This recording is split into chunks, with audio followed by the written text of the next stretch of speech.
Hey everyone, welcome to the RotoGrinders Morning Grind podcast. I'm your host, Stevietpfl. It is Wednesday. It's May 22nd. It is 2024. We have a 10-game MLB slate to talk about here on today's podcast. Joined today by Mr. Marvel himself. TJ, what's happening, my friend? Doing pretty well, but quite tired. Is it 10 p.m. Eastern? Is it 6 a.m. that we're recording this? Is it 9 a.m. or 11 a.m. when people listen to this? I don't know. Time doesn't exist to me anymore. But happy to be here with you chatting some baseball. Yeah, welcome to dadhood. I don't know if I've seen you since, but welcome to dadhood. I'm pumped for you, and you're going to be tired for a while. No other way around it, buddy. Get used to it. So, yeah, we got 10 games night before recording. What's up, YouTube? Hope everyone is having a fantastic Tuesday night. Hopefully, you're having a better Tuesday than Atlanta and Chicago and my Baltimore, Kansas City stacks. Yes, I stack Kansas City with Baltimore. Isn't that fun? It's fun, right? Yeezy said he has a good sweat going on right now, so that's awesome. My best team is a Houston stack with Cal Quantrill, so I'm rooting for Cal Quantrill. Me too. We're cheering together as we record. I will, and so yesterday, I just wanted to really quickly touch on this. Yesterday, somebody on YouTube posted on the comments on the YouTube page, which, hey, we appreciate all comments. I try to read them daily. And they said, hey, if you just took a second to look at Cardi's ownership, you'll have a better idea of how this is going to look projected ownership wise. 99.9% of the time, Cardi projection and lineup HQ is not ready when we're recording the podcast. We do the best we can. We try to break it down per stats and our thoughts. And I know that doesn't always work out and it's not always great, but it's the best we can do the night before. I know a lot of people like the podcast the night before. The goal is to continue to do the podcast the night before, but I just wanted to touch on why we don't look at projected ownership, because 99.9% of the time it's not available. All right, let's talk some baseball. Housekeeping's done. I just wanted to touch on that. I saw that and I wanted to address it on the podcast instead of just commenting back on YouTube. So we got San Diego at Cincinnati. It is a 6:40 Eastern start on the main slate. There is a 5-game early slate that starts at 1 o'clock. We will have Grinders Live and Crunch Time tomorrow morning for it, or if you're listening to this podcast on Wednesday, this morning. So at 11 o'clock, Dean and Blender will be on Grinders Live, and then myself, Roth, and Cheese will be on Crunch Time around noon Eastern to break down the early slate for everyone on Wednesday. San Diego, Cincinnati, King against Martinez, 9.5 total. San Diego, 130 favorite. Any interest here in Michael King?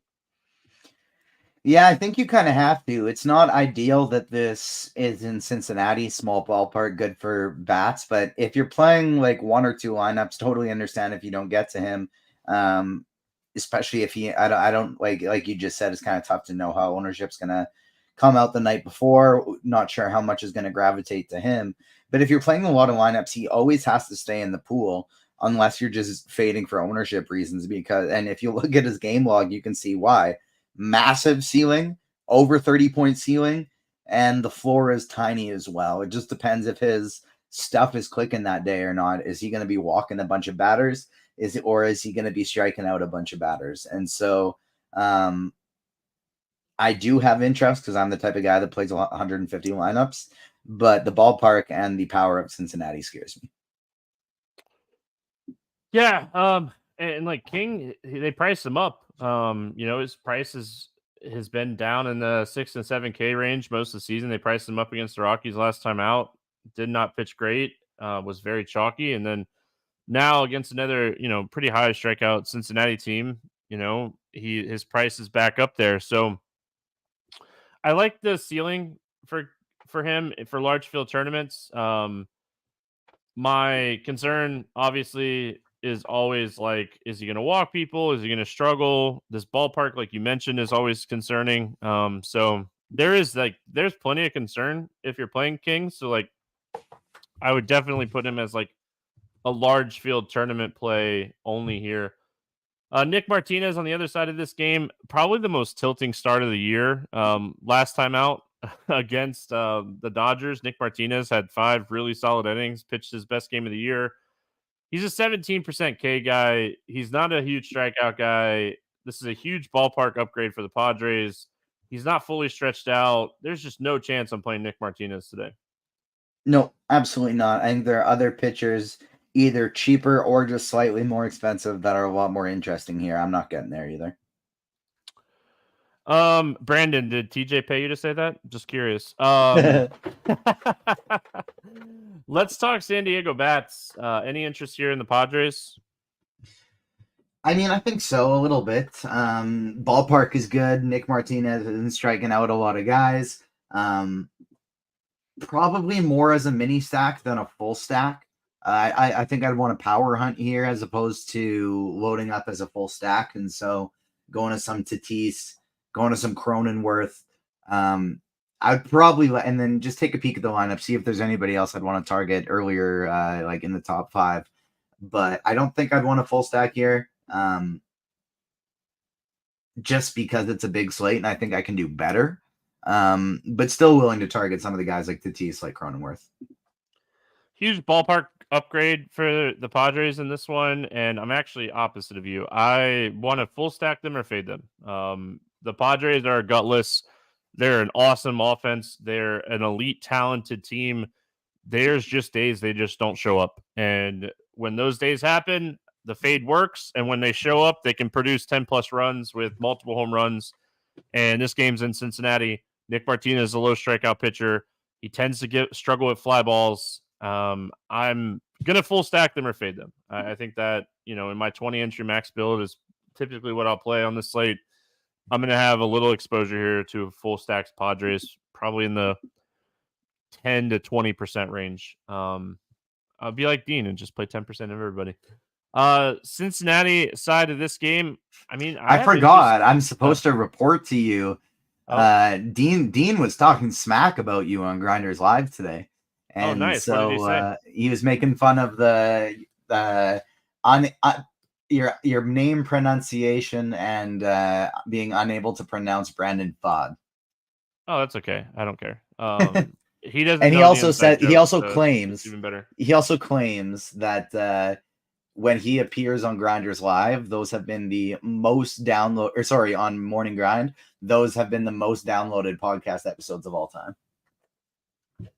Well, I know for a fact that's not true, but anyway, not gonna put you on blast, but that's not even close to true. I told him I'm gonna be producing the show later this week. Me and Will are on together, and so I'm gonna look at the numbers and I'm gonna see just how well that episode with him did this month. I could tell you that he's probably not going to be asked back anytime soon because of the ratings. So there you go. Yeah, all joking aside, Cincinnati side of this game, any interest here in the Reds? Yeah, I think how you feel about the Padres is how I feel about the Reds. We have no idea which Michael King we're going to get, and so I want to have a piece of them. If we get the good Michael King, obviously it's not going to work out. If we get the bad Michael King, this could end up being one of the highest scoring stacks on the slate. He's almost King is almost in like that Robbie Ray territory of it, like quite a few years ago, where you have no idea if it's going to be an 8K pitcher or a 6 walk and 6 home run pitcher. So I think absolutely I have interest in them for tournaments. I think they have a really high upside, but like King on the pitching side of things, I do think they have a low floor too. No one tell Dean, but his episode was like the least downloaded episode over the last 2 weeks. I just looked. So sorry, Dean. No one tell him though. Let him continue to be awesome. I'm interested in like a Cincinnati full stack. When Michael King's off, he's very hittable. When he's on, this guy has a ton of talent. Like when he's pitching well, and this team is a high strikeout team. One of the reasons that, like we mentioned, potentially taking some shots on Michael King. But like when he's off, we saw it last time out against the Rockies. Like they just hit everything he was throwing. He wasn't missing bats at all. And like I know I watched the game because I played him a ton, and his pitches were just super hittable that night. So in this ballpark, I think you have to have some interest. And like De La Cruz and the guys around him, they have so much ceiling on a nightly basis that it's really hard not to have interest in Cincinnati.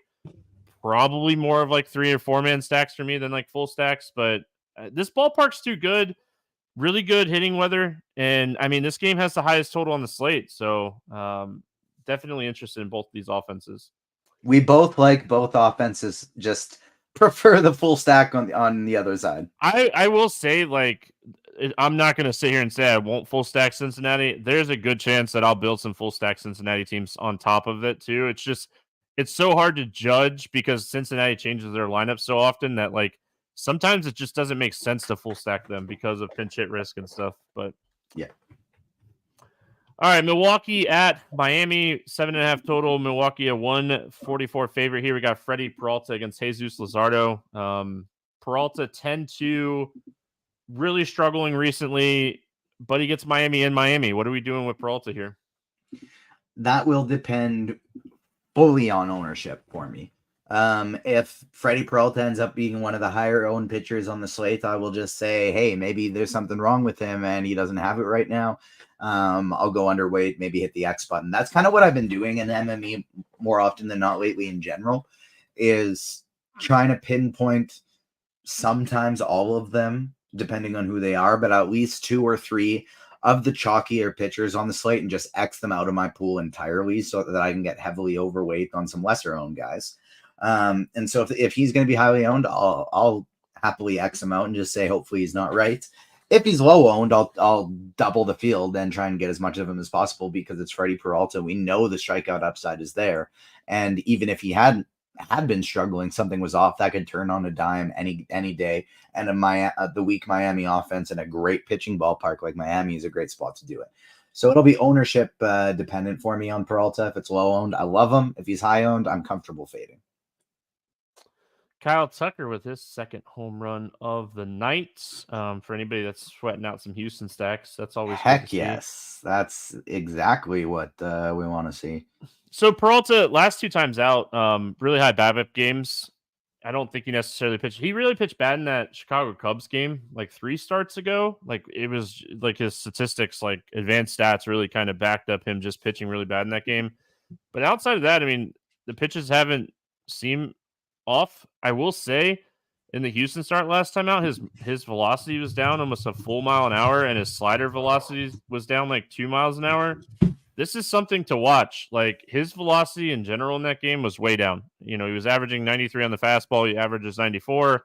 He was averaging 78 on the slider. He usually averages 80 plus. And then on the curveball, his velocity was the lowest it's been in like 2 or 3 years for him in one game. So definitely going to be paying attention to the velocity issues that he had against Houston. But I'm willing to just say, hey, you know what?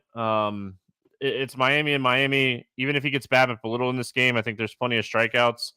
Ownership is definitely something I think you want to consider. Because like if Glasnow is going to be lower owned going up against Arizona, a tougher team, I'll just play Glasnow because I think their ceilings are very similar. So I think like you could just say, hey, you know, Peralta and Glasnow, 1A, 1B, who's going to have the lower ownership? I'll play that person. But I mean, I definitely think Peralta, this is a good bounce back spot. I will say the velocity last time out is concerning. Very concerning. Other side of this game, Jesus Luzardo has come back, and he has looked like Jesus Luzardo. 15 strikeouts over his last 2 starts, 2 earned runs in 11 2/3. And I think whatever was nagging him or bothering him, he might actually be back. Hate playing pitchers against Milwaukee, but I think this might be something you could take some shots here on Luzardo. Yeah, I think Luzardo is going to end up being one of my favorite pitchers on the slate. I don't like playing pitchers against Milwaukee either, but their thing is kind of, they got a lot of power, but they also have a lot of strikeouts. They're probably going to have a ton of righties in there. The lineup from Tuesday night had a 26.9% strikeout rate, and it's probably going to be something very similar with Yelich as the only lefty in there. And so, yeah, I'm really excited about Luzardo in this spot. He's just too cheap. I think the ballpark will help mitigate the power a little bit. Obviously, it's a tiny sample size and could absolutely swap around. You'd expect it to swap around because he is giving up a lot more hard hits to righties this year than lefties. But small sample size, way bigger ISO to lefties. And so and the strikeout rate is higher to righties. So that's kind of nice to see in an already lineup. But I think the ballpark will help mitigate the power. 7,800 is just too cheap. Luzardo's going to be one of my favorite pitchers on the slate. The price tag is too cheap if he's right. Like if he's get right, and like if he is healthy and he's going to be pitching better, then the price tag is just too cheap. Like he's priced for his struggles to start the season, and like he just hasn't struggled the last 2 times out, and faced a tough Philadelphia team when he came back and pitched really well in that game, and like he's had the benefit of pitching at home those 2 games. So I like Luzardo. It's a tough spot. It really is. Like Milwaukee is a good offense. They're one of the best offenses in baseball. I talk about it all the time. There are a little bit more strikeouts in this lineup when they're facing left-handed pitching, which is good for Luzardo. Let's talk bats here. Any interest in the Brewers' bats? Maybe just because I do kind of always stack the Brewers.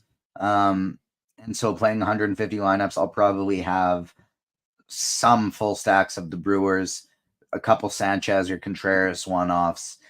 Maybe same with Joey Ortiz if he gets another good lineup spot. But they'll be very low on my list. Yeah, I mean, I really like Ortiz against lefties. He's been fantastic. Gary the GOAT, cheap catcher with a lot of power against left-handed pitching. It's just not the greatest ballpark. Contreras, like he's been fantastic against lefties this year, but his power numbers are down a little bit. So it'd be one-offs, Adames, Ortiz, Gary the GOAT. I don't think I'm stacking Milwaukee today. I respect Luzardo and how he's looked recently. I think he's healthy. And like I say all the time, I watch too many Miami games because they're a local team for me, and they're always on TV when I'm working. So, any interest in Miami in this spot? I just saw a tweet that said TJ McConnell is the Steve Nash of Luke Ridnour's, and it made me immediately lose focus because I found that one hilarious. But no Miami for me on this slate. Even if Peralta's bad, yeah, maybe they can put up some runs, but it's going to be tough to have a lot of power in this ballpark, and it's a 10-game slate. I think we can do better. Yeah, I mean, Jazz, like if Peralta is down a little bit, maybe Jazz, he has some like reverse splits a little bit this year, Freddie Peralta, that is. So like right-handed power, so maybe like a De La Cruz or a Berger one-off, but I'm not going out of my way to play Miami bats today. San Francisco at Pittsburgh, 8 total. Pittsburgh a 120 favorite. We got Blake Snell coming back off the IL against Jared Jones. He did make 2 rehab starts as he was coming back here, and he did not look great. Any interest in Blake Snell in this spot? I still can't do it at 8,300, even though he's cheap. And if he's back to Blake Snell, it's great. But I'm just not going to do it. I need to see it first. Yeah, I mean, I guess he looked a lot better in his second rehab start. Sorry. He had 10 strikeouts over 5 innings with no runs in his second one. I was looking at something different. So he looked a lot better. It's a Pittsburgh matchup where, I mean, I think Pittsburgh is beatable. I really hope we get some kind of pitch count, though. Like, if we get Snell is going to throw 80 to 90 pitches, I mean, 8,300 is a really fair price tag when we're going to want to pay up for some bats today. Except 80 pitches and still only 3 innings for Blake Snell. Yeah, unless he's right. If he's pitching well, I mean, he's a guy that can get through innings quick. I mean, 5 innings in his last AAA start's really good. That was 10 strikeouts. That's a AAA lineup, which, I mean, some could argue the bottom half of the Pittsburgh lineup might be a AAA lineup too.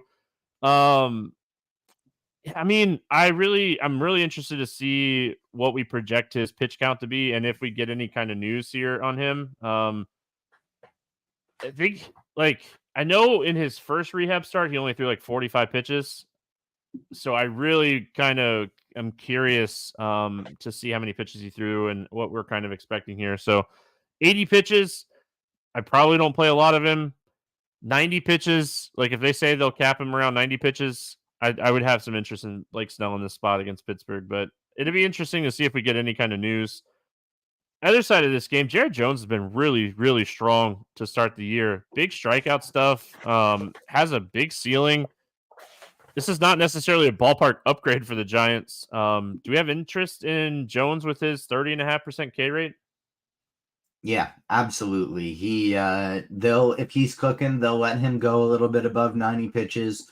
And he's just been absolutely lights out. If there's one thing that the Pirates can do right now, it is produce great young pitchers, and he is one of them. He's the Robin to Paul Skeens' Batman, as it were, and so absolutely in to play some Jared Jones. Pittsburgh produces good, talented young pitchers. It's just like on a consistent basis, like Pittsburgh. To give away so they can do well for other teams. Yeah, I mean, think about some of the names over the last few years, man. If we look at like the last 5 or 10 years, it's crazy how many good pitchers have come up through that system. So I'm interested in Jared Jones for sure. As far as the Giants' bats are concerned, I mean, his biggest struggle is like left-handed power. I think that's kind of one of the reasons that I like him in this spot, because like they're missing so many of these lefties. I don't know if I want to play any of these guys today. Yeah, in terms of bats, absolutely not. But I'm definitely going to be playing a lot of Jared Jones. Yep. Any interest here in the Pittsburgh bats? Yeah, I think probably not as one-offs. But we could, if we get Snell that's walking a lot of guys, that could be like, I never really like playing Pittsburgh, but if we get the bad version of Snell, it's kind of like Michael King. That could be a lot of runs in a hurry if it's walk after walk after walk, and then he mixes in a couple home runs too. So I feel like I'm more willing to throw in a few lineups stacking against Snell than to play Snell. Yeah, Tampa's really struggled with like left-handed pitching this year, and they absolutely shelled him right before he went on the IL. So I think if you're playing 150, I think you have to have exposure to Pittsburgh just in case like Snell isn't right yet. So I think it's a good sign that he pitched really well in his last outing in AAA, because he kind of showed up to camp late, and I don't know if he got fully there or not, before they, put him in there in April. So I think Pittsburgh is definitely a team you could stack. Connor Joe, Nick Gonzalez has been really good against left-handed pitching in a small sample size. Obviously, McCutcheon's always been good against lefties. Brian Reynolds is good from the right side of the plate. So it's so just like on stacking them like fully, because like the power is just so limited. But I think you just kind of stack them hoping that Blake Snell isn't right yet. Texas at Philly, no total in this game. So I've seen multiple reports here, but it sounds like we're going to get Dane Dunning pitching for Texas. He's going to get activated on the IL or from the IL tomorrow morning, and then he's expected to pitch. He's been out for it was like 2 weeks, I think is what I read. I would assume that he's going to be on an innings restriction, kind of from what I was reading on the report from I found a report from the Texas like beat writer. So I assume that we're going to see a limited pitch count here from Dunning. I don't know if I'd want to play Dunning regardless in this spot, but on a pitch limit, I just don't see a way we're going to play Dane Dunning today. Yeah, no, me neither. No Dane Dunning for me in this spot against a team like Philadelphia. Yeah, his strikeouts have been really solid. He's had some upside this year. He's just a guy that gets hit hard too. And the fact that he's going to be on an innings limit, I think that we're going to pass. Any interest here in Walker against Texas? Maybe. It feels weird. Texas hasn't been all that great, and Walker's just so cheap. Obviously it was pretty terrible last game against the Mets. But it's a guy with 15 to 20 point upside at 6.2K. The matchup's tough, but I'm playing 150 lineups and he's cheap. So I don't like it, but I will be playing him. He's cheap because he's awful. Yeah, I know. Yeah. I don't mind.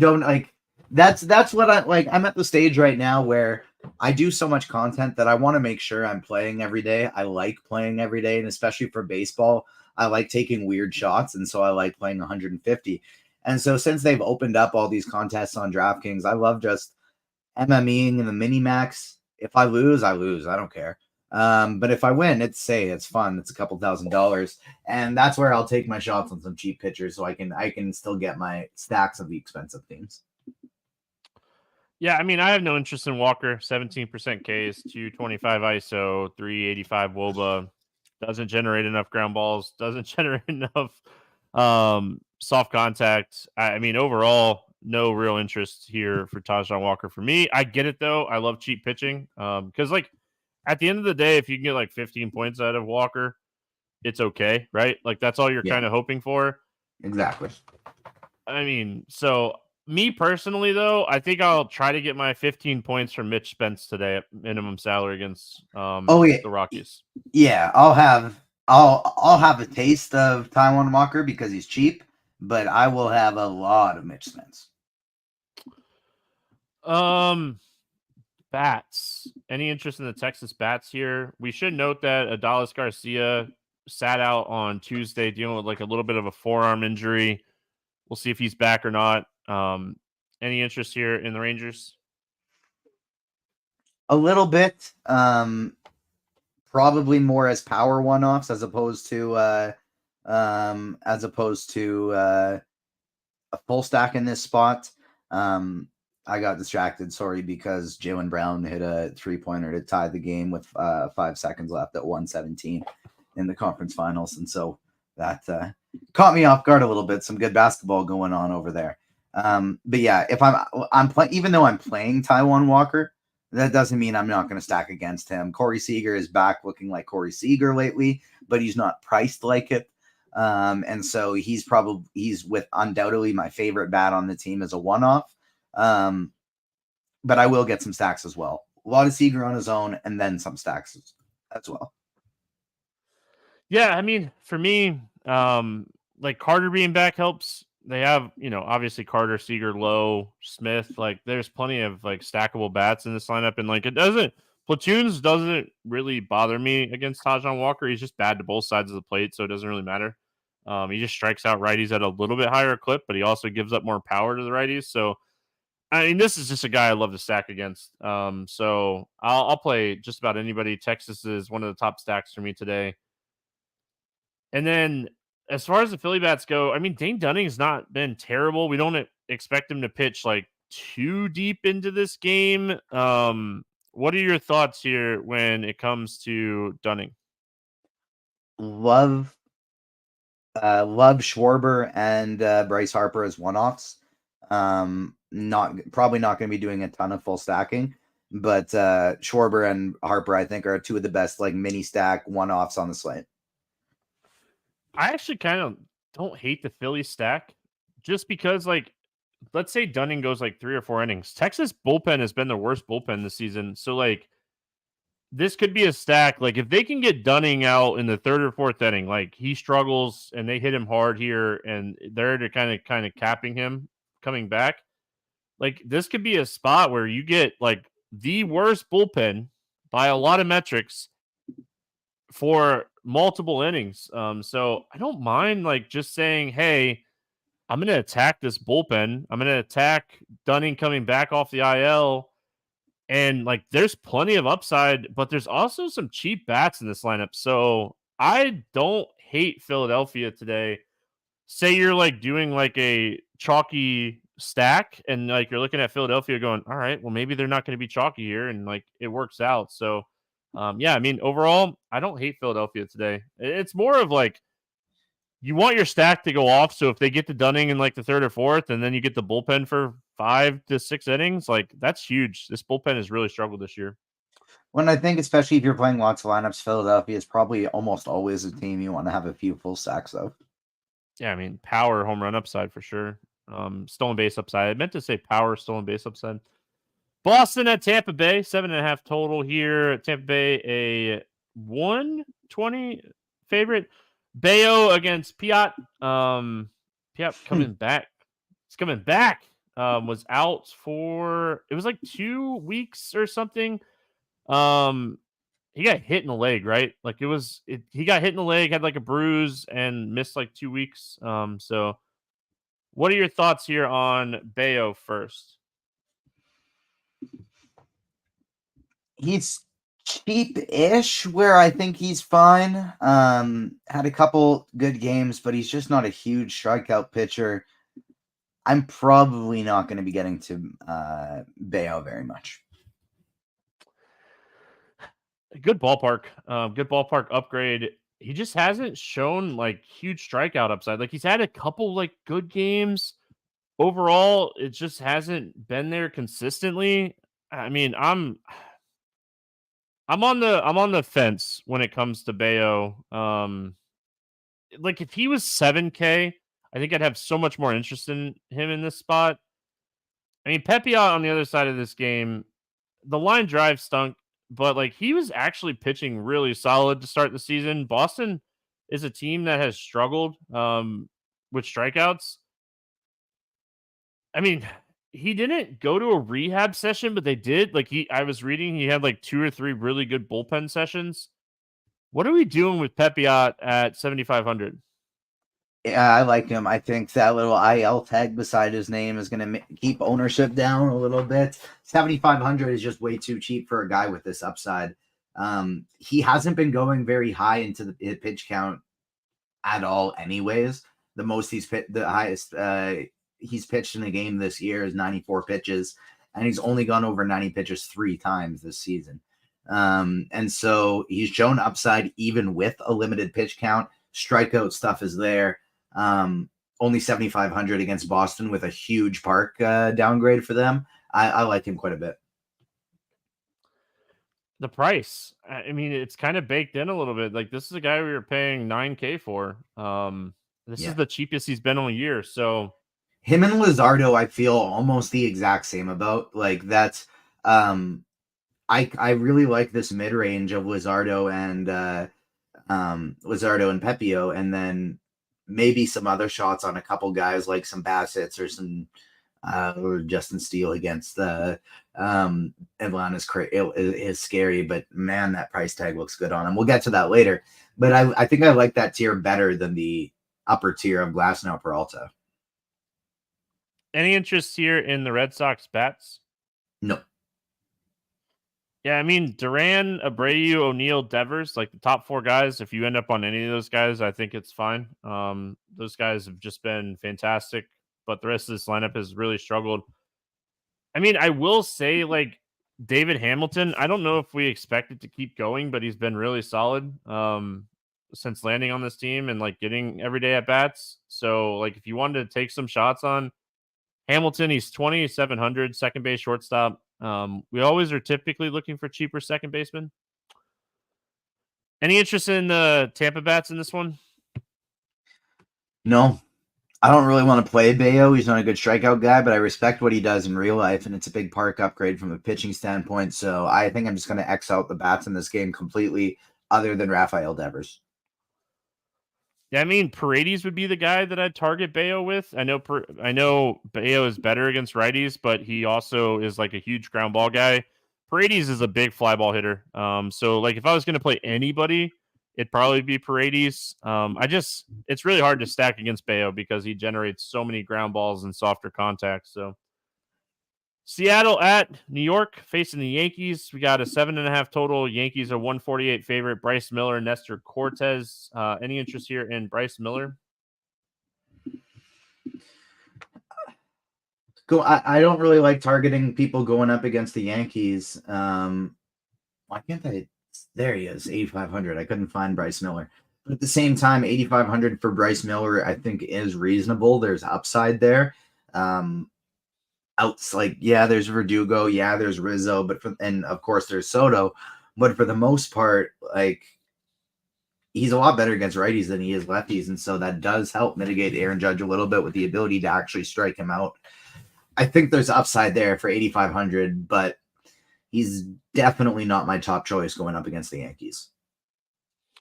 Yeah, I mean, we keep talking about it, like the Yankees just striking out a lot less, like Soto coming, Verdugo's low strikeouts, Austin Wells at catcher. That was like something we talked about a lot with Higgs last year is like how much he struck out. Like Wells is just like putting the ball in play or walking a lot.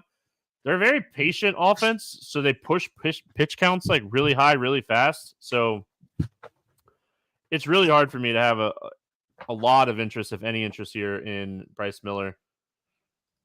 Cortez on the other side, though, I mean, he's starting to, find it a little bit. He has some strikeout upside against one of the highest strikeout teams in baseball. I mean, it's really hard not to play pitchers every day against this team, especially when they have some strikeout upside. Yeah, I keep getting Cortez wrong. Anytime I play him, he does poorly, and anytime I don't, he has one of his light up games. But he has proven to me you can never X him out of the pool because the upside is there, and you definitely can't X him out of the pool against a team like Seattle. Don't know if he has he actually has. He doesn't often get like super deep into games, but it's not due to pitch count. Actually, yeah, no, that's not even true. He's gotten up over 7 innings a couple times here. So the upside is absolute. The downside scares me. Very similar to the other pitcher in the range, Michael King. I think I prefer Jones more than Cortez, but I think I prefer Cortez to Michael King. Any interest in the Seattle Bats in this one? No. Not really. I think 10-game slate, they're one of the teams I can get away from against Cortez. Maybe like some power hunting. Yeah, like Julio Rodriguez, Garver, especially if he ends up in a spot like, sorry, I was too quick to dismiss Garver if he ends up in a spot like 2 or 3 like he has been against lefties. And then especially potentially even in the leadoff spot, Dylan Moore, who's just been one of the hottest hitters in baseball. Yeah, I was going to say, Garver at 3,200 as a catcher is very interesting. The big dumper, Cal Riley, always very much in play. And then you mentioned Moore. He is someone that has been really good against left-handed pitching this season. So, I mean, this is a ballpark upgrade going into Yankee Stadium for these guys. The other side here, any interest in the Yankees against Miller? I have never seen a couple teams in this basketball game. Sorry to keep derailing us on a large slate, but neither team wants to win. It's wild. It's turnover after turnover. Tatum just threw the ball to Indiana, and then the Celtics fouled on a transition 3-pointer. It's some exciting but not great basketball going on in that game. You always have to have interest in the Yankees, the lefties especially. I feel like Soto, Rizzo, and Verdugo would probably be my priorities. And then, of course, Aaron Judge. They're starting to get more and more expensive that they're a little bit tougher to get to. But you throw in your Austin Wells. Gleyber Torres is starting to heat up a little bit, look more like himself, and the price hasn't gone up yet. I think you can make it work, even though Bryce Miller is a good pitcher. The Yankees are basically on my stack every slate list. All right, moving on here. We got the White Sox and the Blue Jays, 8.5 total in this game. Toronto, a 225 favorite. Mike Clevinger going up against Chris Bassett. Any interest here in Clevinger? No.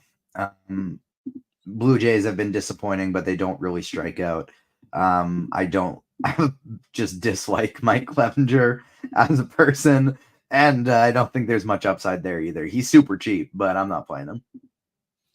Yeah, I mean, low strikeout offense, low strikeout pitcher, not a lot of upside, no chance I'm playing Clevinger in this one. I think the real question is, like, what are we doing with Chris Bassett today? I think I want to get there a little bit. 7,200 is just too cheap. Yes, he gives up power to lefties, but who are the lefties in this lineup we're worried about? Gavin Sheets. He's had a few down games this year, but he's had some really good ones as well. And 7,200 is too cheap for the upside. He's not a guy that's likely going to go and strike out 8 or 9, but he can get well over 100 pitches. And if he does that, that could be 7 or 8 innings against the White Sox. Yeah, I mean, for me, I like the matchup against the White Sox. They don't have a ton of power. I still worry about like the strikeout upside for Bassett, and I worry about the strikeout upside in this lineup. He's cheap. He's 7,200. I think he's someone that can get a win in this spot, and maybe if he can get like 15 and then get the win, kind of close in on that 20 mark at 7,200. I think he's playable today. White Sox bats. Jimenez banged up right now. I know. He left the game with a hamstring, right? Like, there's a good chance he doesn't play in this game. You want to attack Bassett with lefties, and it's just like Who are we attacking him with? I mean, I think that's the biggest concern is like outside of like Gavin Sheets, like there's just not a lot of left-handed power in this lineup unless I'm not thinking of somebody. Yeah, no, I think you can one off Gavin Sheets, but that would be the only interest I would have in them at all. Yeah, I mean, I don't feel like I'm missing anybody. And for what it's worth, just kind of like put this in context of the slate. I like Chris Bassett a lot more than Taijuan Walker. I like him less than Luzardo and Pepio. I will say if Jimenez does sit, they do have Dominic Fletcher on the bench. Like if he cracked the lineup, he's 2,100 going up against Bassett. I wouldn't hate taking some shots on him. It's a punt outfielder. Toronto bats against Clevenger. I mean, they love letting us down, but man, they're going to make a lot of contact in this spot against Mike Clevenger.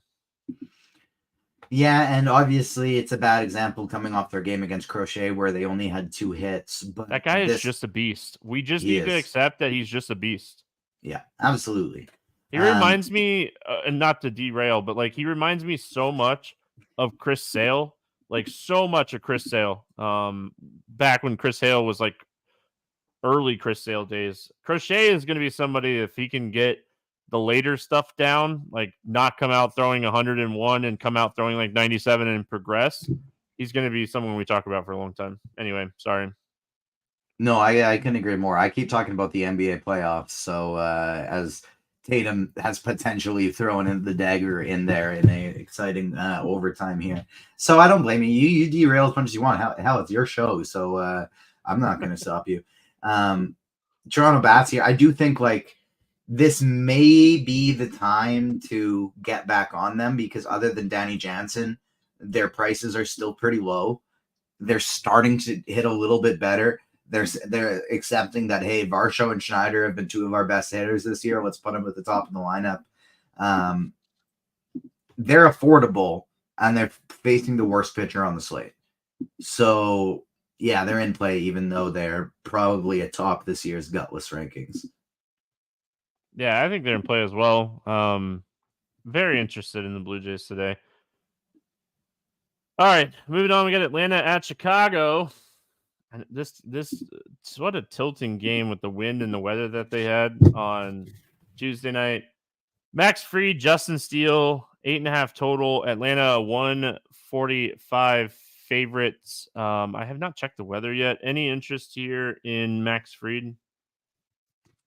I think that it'll depend a lot on the weather. Max Fried is the type of guy who almost like the better version of Chris Bassett. He's not going to strike out a ton of guys, most likely, but he can throw 110 pitches, eat up 7-8 plus innings. The Cubs aren't a team I really ever like to target. If we get a big wind blowing in, I'll play him. If the wind's blowing out, I won't. It looks like it's going to be blowing out 8 to 12 miles an hour to right center. So we'll see what Roth has in the morning. Max Fried, I don't know if he's really affected by the wind at all. He's such a huge ground ball pitcher. He has a little bit of strikeout upside. He has, innings where he can go deep into games. I think overall for me on Max Fried, I will take the wait and see approach on like ownership around like 6 o'clock tomorrow and see like if people are playing him or not. If people are off on Max Fried, I could definitely see taking some shots. Justin Steele on the other side of this game, like Atlanta is so good. I don't know what to expect out of Justin Steele right now. He did look a little bit better out against Pittsburgh, but like he's allowed 5 home runs over his last 2 games. It's just not very Justin Steele like. I probably put him on the shelf, even though Atlanta, they're like this such a good offense, and they've been disappointing in good matchups this year. But I mean, I think this is one of those spots I'm just gonna stack Atlanta again and not play the Cubs or play Steele. I think I'll probably play a little bit of Steele just because he's 7K. But I acknowledge that that's likely a bad decision. I don't feel good about it. It's probably going to cost me money, but I'll get a little bit of Steele just because he's so cheap. And then in terms of the Atlanta stack, absolutely, I'll be stacking against him as well. They've struggled this year, but they're a little bit better against lefties. You get Duvall in there. Ozuna's should be 6,200, but is consistently still below 6K. And so I'll keep loading up on him. Olsen's still cheap and fine in a lefty. Albies is better against lefties. Arcia is cheap. So it's like, yeah, they've been disappointing, but I'll keep losing money playing them every night. It's fun losing money playing them every day. Chicago just won it in the bottom of the 10th, so that game's over. And they just suspended the Baltimore game, so that game's not going to pick back up. And Cal Quantrill is dominating the Oakland Athletics. So everything we projected yesterday. Yeah, I mean, for me, all the Braves are in play. Ozuna would be my favorite. Massive fly ball guy. If Travis d'Arnaud is in there, I like his upside at catcher. Ozzy Albies is someone that has a lot of power from the left side of the plate. I really hope Austin Riley is back for this game because this is a good spot for him. And then like Adam Duvall should crack the lineup at 3,300, so I like him. Cubs bats. I mean, I really hate playing hitters against Max Fried because he just generates so many ground balls. They don't have like this massive fly ball guy outside of Suzuki. Maybe Suzuki's the play here against Fried, but yeah, I mean overall, I was joking, Aaron. Yeah, I mean I don't think I want to play Cubs outside of maybe some Suzuki and Morel. Swanson's really cheap again, but I don't necessarily love him in this spot, but he is cheap. Yeah, I agree with that. Like Morel's probably the most likely guy I'll go to here. Don't want a full stack, but I'll power hunt if the wind's blowing out. I will say, like, if they do hit like Swanson leadoff here against the lefty at 3,300, that's fine. Like, you could take shots on. All right, Colorado at Oakland. We got Gomber and Spence, 8 total. Oakland a 135 favorite. Any interest here in Austin Gomber? No, even against Oakland, I can't play Austin Gomber. Yeah, I mean, he's had some good starts. He pitched really well last time out against San Diego. I think Austin Gomber is in play for me today. Like, I do respect how good like Oakland is against left-handed pitching, but they also have a ton of strikeouts. And like, you take this guy out of Coors, and he pitches a lot better. Obviously, he has some strikeout upside. He's going to give up some home runs, but I think Austin Gomber is in play for me today. And it feels dirty saying it out loud, but I think that this is a guy. When you're looking at this range, I think this is a guy you can take some shots on. Like, I'm not playing Nick Martinez. I'm not playing Walker. I'm not playing Clevenger. I'm definitely not playing Nelson, who we'll talk about in a minute. I'm not playing Steele. I'm not playing Dunning. And then it's Bassett. And I think Bassett might get some ownership today against the White Sox. So I think I might actually take some shots on Austin Gomber today. I expect this to be a low-scoring game, as everyone else. Let's go to the other side, though. We got Mitch Spence, minimum salary here at 4K, 77 pitches last time out. They moved him back from the bullpen back to the starter. He's a rookie. I mean, I don't know what to expect as far as like Mitch Spence. I don't know if he's going to be like long-term good or not, but he's minimum salary going up against the Rockies. I mean, there's nothing much to be said here. Minimum salary against the Rockies, best pitchers park in baseball. I really don't care about anything else. He'll probably be my highest on pitcher because I am a sucker for a 4K pitcher. Yeah, everybody should be. I mean, 15 out of this guy, and you're like super excited. So, yeah, I mean, I think overall, we have to have some interest. I mean, he is like an average strikeout pitcher, but he's above average ground ball pitcher. Again, a lot of his stats are out of the bullpen, so it's a lot easier to generate strikeouts and stuff from the bullpen when you're only coming out and throwing an inning or two. I think he can get 5 innings here and potentially score 15. I'm in. Rockies bats. I mean, it's basically the two guys that I say every day. I think you could take shots on Tovar, and I think you could take shots on McMahon. Outside of that, Chris Bryant's back. Any interest in this team? I think you can take shots on Ryan McMahon, and I think you can take shots on Ezekiel Tovar. And I would throw in Brenton Doyle onto that list as well as a guy that you can absolutely play. But that's it. I put those 3 guys in the pool. Played Colorado as a little bit of a mini stack in lineups. I don't have Spence, but that would be it. Any interest here in Oakland against Gomber? Yeah, much more likely to play Oakland. Brent Rooker is really good, straight up really good. And so Brent Rooker at 4,500 is a one-off I like to get to a lot. Langoliers as well. Abraham Toro, as long as he's leading off. JD Davis is probably going to get up into like that 5 spot. So yeah, I like this team almost always more as a mini stack. But I'll get to a little bit of full stacks as well, just because it's Gomber. Yeah, as much as like I have interest in Gomber, I also have interest in the Oakland Bats. That's the best thing about baseball. I have interest in Toro, Roker, JD Davis. I'm guessing Ruiz hits leadoff. If that happens, I have interest in him. I think it's more of a mini stack for Oakland, like you mentioned.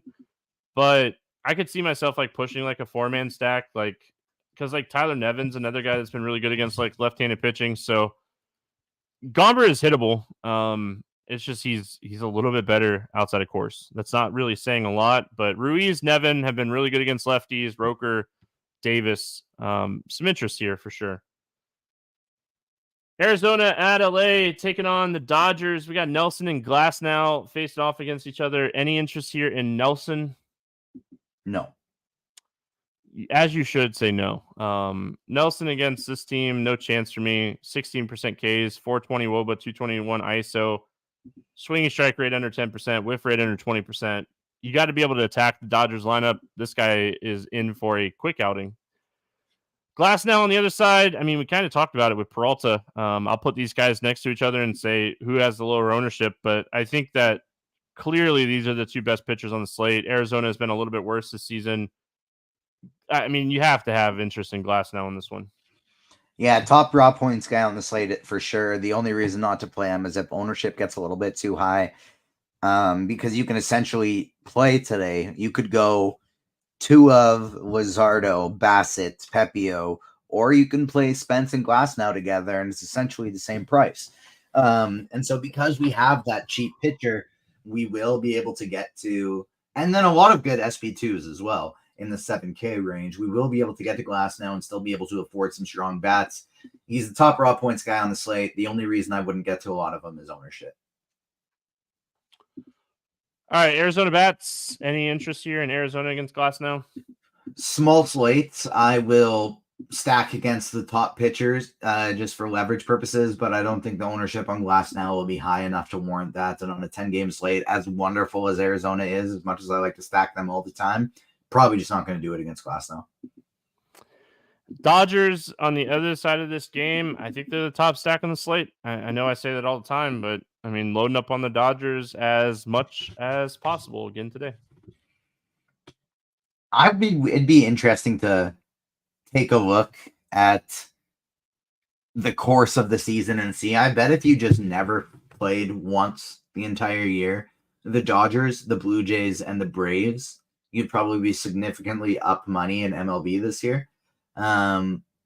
They've been nowhere near statistically as disappointing as a team like the Braves, but I still just seem to never get a full stack right with them. They never seem to click anytime I'm full stacking them. And if you look at their current season stats, it's Betts, Ohtani, Freeman, Teoscar, and Pages as absolute studs, and nobody else is really doing anything.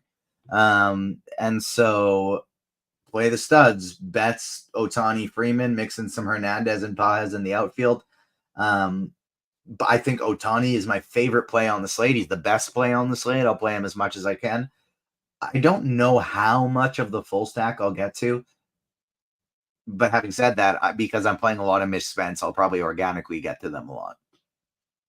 Famous last words, not going to get to the Dodgers a lot. I know I'm going to end up with at least like 40% Mitch Spence. And so because the Dodgers are expensive, I'm probably going to end up with a lot of Dodgers too. Yeah, Hayward's back too. He should be back in the lineup here against the righty, 3,300. So he's another guy that, potentially makes the stack overall cheaper. But yeah, I mean, I love the Dodgers in this spot.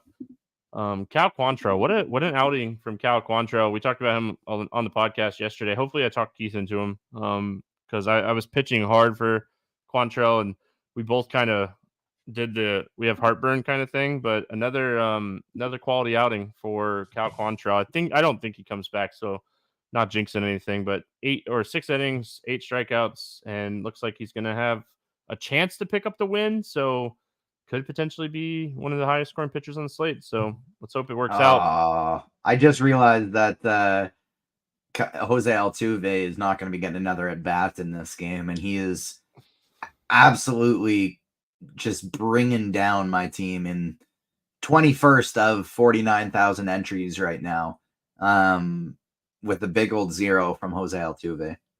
Do you have Bregman? No, I have Garcia in that spot. He had a 30 piece. All right, well, I'm hoping for a Bregman home run. I'm sorry. Let's play the morning grind game, and let's get out of here. Under 8K to get 6 or more strikeouts. Who do you got today?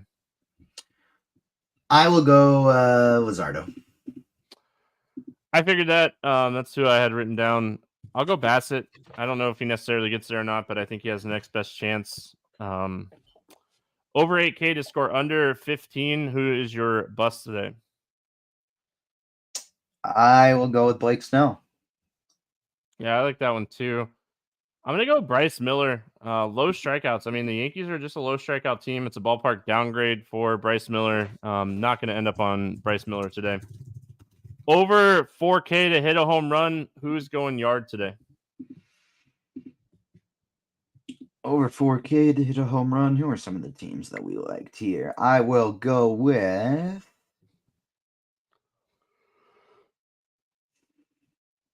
I'm going to go with Brent Rooker. All right. I'm going to go Jake Cronenworth going up against Nick Martinez. Hit his 9th home run of the season. Under 4K to get 2 hits. Who's a cheap bat that you like today?